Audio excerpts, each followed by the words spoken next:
Thank you, Mr. Chairman. And I thank the witnesses. I've stayed for the most of this hearing because I think it's such an important topic. I think the United States of America figuring out how it keeps U.S. manufacturing jobs and related jobs to manufacturing is a very key point to our economy. Why? Because manufacturing jobs help people move from working class to middle class. So I'm not saying other sectors can't do that, but certainly the manufacturing sector. And one of the things I was struck by, I think we're probably one of the few states that we definitely import a lot of cars through the state of Washington. We export some as well. But I'm struck by the commonality of the views at the table as opposed to the divergence of your ideas. And I just want to make sure I'm clear on this, because one of the things that I think, if you want to have manufacturing in the United States of America, making sure you're making all those investments in the supply chain. Because if you own the supply chain and it can be lean manufacturing, that's the best bet, to what Mr. Nasser was saying and to what everybody was saying. So is that right? To the greatest degree possible, keeping a robust and lean supply chain in the United States helps us continue to produce jobs here. Is that correct? Senator, as an OEM, absolutely. Absolutely correct.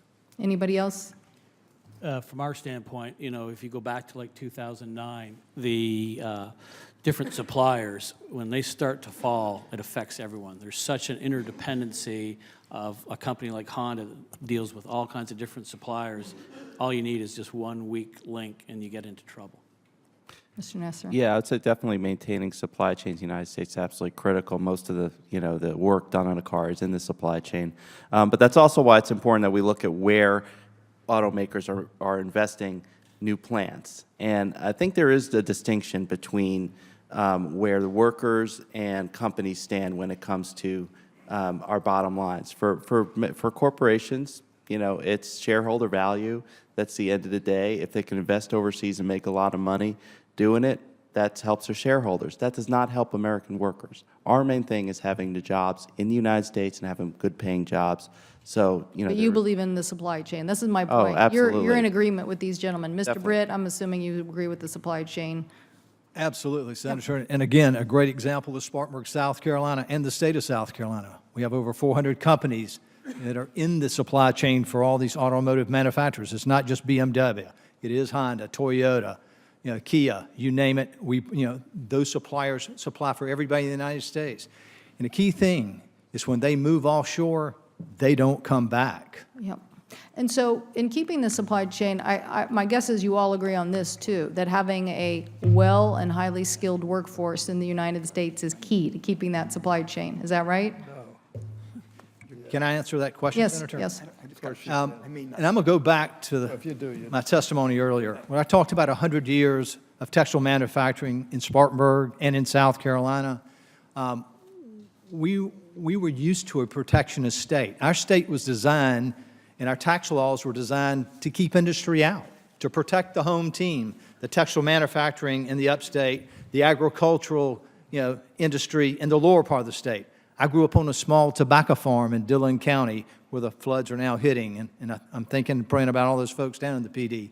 But that state's tax setup for over 50, 60 years now was designed to keep those other companies out. The first international company to come to Spartanburg County was Michelin in 1978, outside of the textile manufacturing equipment suppliers. Since that date, we've changed our community. I mentioned earlier our focus is on education. It wasn't supportive of education for those 100 years that we operated in a closed environment. It wasn't important for a family member to go get a college education or even a high school education because they had a job in the textile plants or on the tobacco fields or the cotton fields of the lower part of the state. Take a look at BMW. Again, I said they changed Spartanburg and South Carolina forever. Look at their investments that they do in the BMW Scholar Program.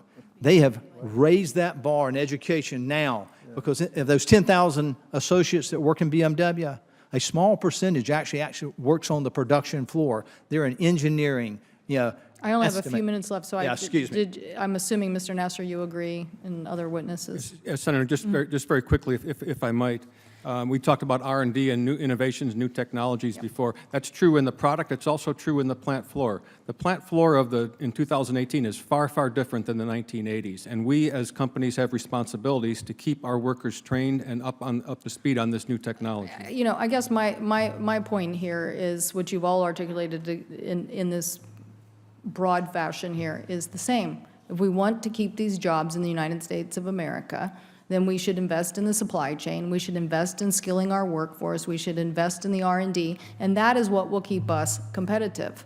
And I think that the tariff idea, Mr. Brett, you said it best. You guys build relationships, okay? And building relationships and figuring out how to get access to these markets, but still keeping our eye on what makes America competitive is what we need to do.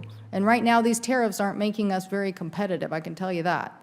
So, and they're gonna make it, as all the witnesses said, more expensive for consumers. So I just, look, we believe in this. We just, you guys need to keep doing this, because you represent what the consensus is here about the direction for us to grow jobs here. Thank you. Thank you, Senator. Senator McCaskill.